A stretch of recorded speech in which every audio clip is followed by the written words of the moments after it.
और ईद उल अज़हा के मौके पर जिस तरह से नाज़रीन आप जानते हैं कि सयाह मलका कोहसार मरी का रुख करते हैं, वहाँ पर मौजूद है हमारे नुमाइंदे शाहिद से जानेंगे कि इस वक्त मरी में सूरत हाल क्या है, क्योंकि हर साल यही होता है कि ट्रैफिक वहाँ पर जाम हो जाती है।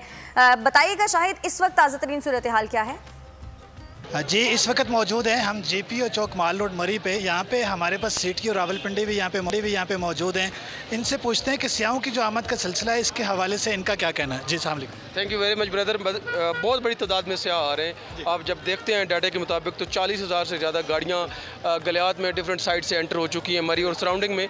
और बेहतरीन जो सफरी सहूलियात हैं ट्रैफिक के हवाले से हम प्रोवाइड कर रहे हैं। हमने टूरिस्ट फ्रंट डेस्क बनाए हुए हैं उनको गाइड करने के लिए। हमारा स्टाफ ऑपरेशनल स्टाफ और हमारा ट्रैफिक का स्टाफ रोडों पर अवेलेबल है आवाम को बेहतर सहूलतें देने के लिए। जबकि हम एक्सपेक्ट कर रहे हैं कि प्रीवियस ईयर्स का डाटा को सामने रखते हुए कि इवनिंग तक कुछ रश ज़्यादा बढ़ेगा और सियाहों को गाड़ियों की पार्किंग करने में मुश्किलात सामना कर सकता है, हो सकता है। जबकि आप देखते हैं हमारे पास जो पार्किंग की जगह है वो 3200 गाड़ियाँ हैं जिनको हम पार्क कर सकते हैं। जबकि ऑन ग्राउंड तकरीबन 40,000 से ज़्यादा गाड़ियाँ जो हैं वो डिफरेंट रोड्स के ऊपर इस वक्त अवेलेबल हैं, सियाह एंजॉय कर रहे हैं।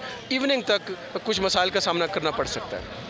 जी, जैसा कि आपने सुना कि सिटी और रावलपिंडी का कहना है कि यहाँ पे जो पार्किंग का इशू है उस वजह से यहाँ पे जो ट्रैफिक में जो है शाम तक जो है वो ट्रैफिक के लिए मसाइल बन सकते हैं। लेकिन ये है कि ओवरऑल ट्रैफिक पुलिस मरी या दीगर जितने भी इंतजामिया है वो सियाहत के लिए हर किस्म के इक़दाम बहुत शुक्रिया आपका।